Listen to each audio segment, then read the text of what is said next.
How can I look my children in the eyes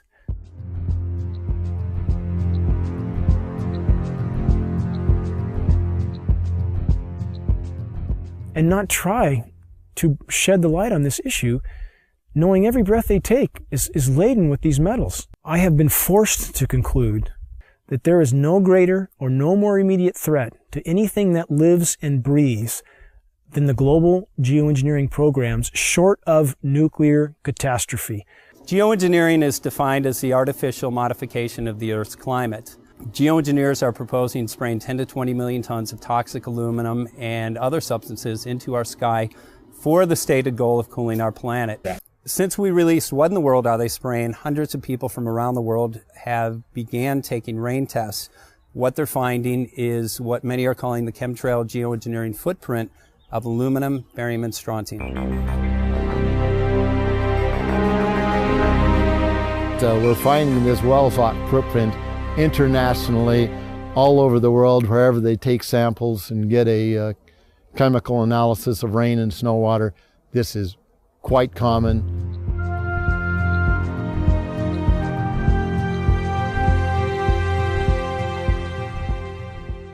Wherever you see the jet chemtrails go over, you're going to get aluminum, barium, strontium coming down on you. Why would we not believe it's happening when what we see in the sky matches exactly the expressed goal of numerous geoengineering patents, about 160 or more? Why would we not believe this is happening when every element showing up in the rain tests are the primary elements named in those geoengineering patents? Why would we not believe this is happening when we have escalating levels in very short time frames, as short as 5 years? We see rain levels of aluminum, for example, escalating as much as 50,000%. California air quality studies do not show these metals migrating from China, and it's of recent origin. So, this bombardment of heavy metals that's raining down on us is coming from somewhere. Why would we not believe geoengineering is occurring when the weather patterns are so altered here in exactly the manner stated by geoengineers and reports on the consequences for geoengineering, which are diminished rainfall, which are increased ozone destruction? We have a massive ozone hole in the northern hemisphere now. Should aluminum be in the soil in the rain? And yes, it should be in the soil. It's naturally there, always was there. And should it be in the rain? Well, absolutely not. But the standard reply has been, your samples, we should get some aluminum in some detectable quantity. The primary ingredients in geoengineering are specifically the oxides of metals, including aluminum oxide.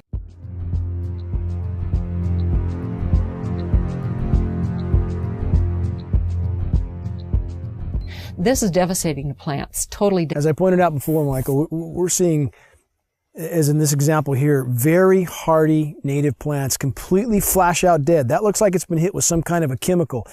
And we've only seen this in the last couple of years. And there's another one there, back over there. We're seeing mature madrone trees, which are 70, 80 feet high, flash out dead, just like this. USDA refuses to investigate it. The pH typically around here should be about 5.6.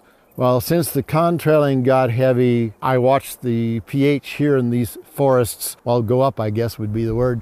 From 5.6, it went about 20 times more alkaline. Very big red flag of fallout from these materials are pH changes to the forest floor. We have very extensive studies from the U.S. Department of Agriculture on the soils in our region, and those soils have changed in 5 to 6 years. The pHs have changed in this area as much as 10 to 12 times toward alkaline in 5 to 6 years. I've personally been in the forest testing with USDA soil scientists who just scratch their heads and seem to have no explanation for incredibly profound changes in pH, which is affecting the ecosystem here tremendously.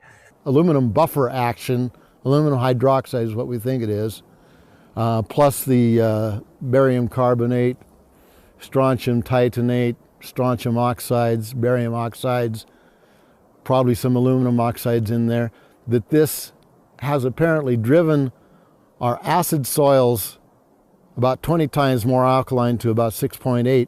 There are simply too many dots here that connect. Our skies are almost never blue anymore. That is a named consequence of geoengineering. The amount of lost sunshine hitting the planet right now is beyond belief. If people look up the term global dimming, they will see that fully 20% of the sun's rays that reached the planet several decades ago are no longer reaching the planet. I mean, that's a profound change that few people even know is occurring. And you have very visible occurrences in the sky from the aircraft, a very visible sun blocking, expanding, dingy trails that are exactly what geoengineering patents describe. Heavy aluminum, I'm talking like in the 40s and 50s up to 3, 4, 5,000. That's still common.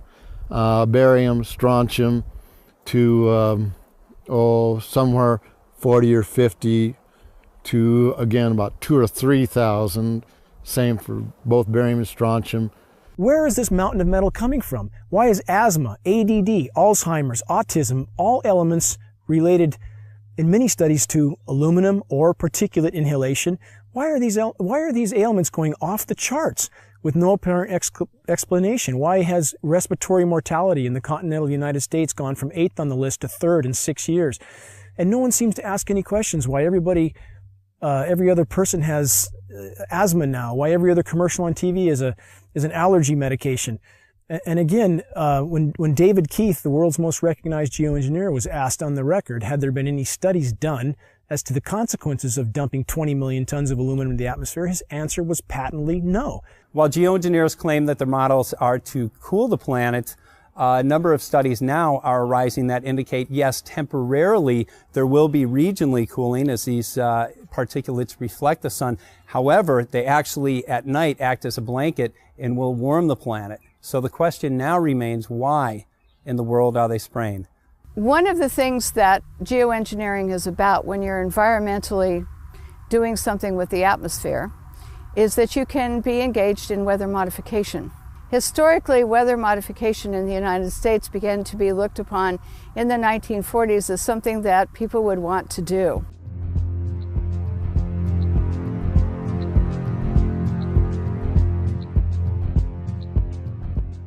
And so they started looking at making it enhancing snow, enhancing rain. They started looking at hurricane control. There was a whole bunch of projects in the 40s that started. One was Project Storm Fury, which turned into a disaster when they tried to modify a hurricane. I'm Mark McCandlish.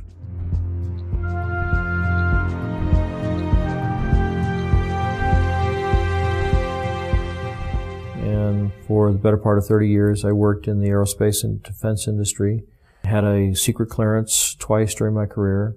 Some of the technology that I saw or participated in the creation of tends to play a role in some of the things that are used to control the weather. The very distribution process is being employed in the aerosol campaign, manipulating the weather, crops, taking over the food production or controlling the food production, the military applications. The process evolved when they realized in the 1800s that you can put things into the environment that will influence the uptake of moisture and where it drops out of the atmosphere again.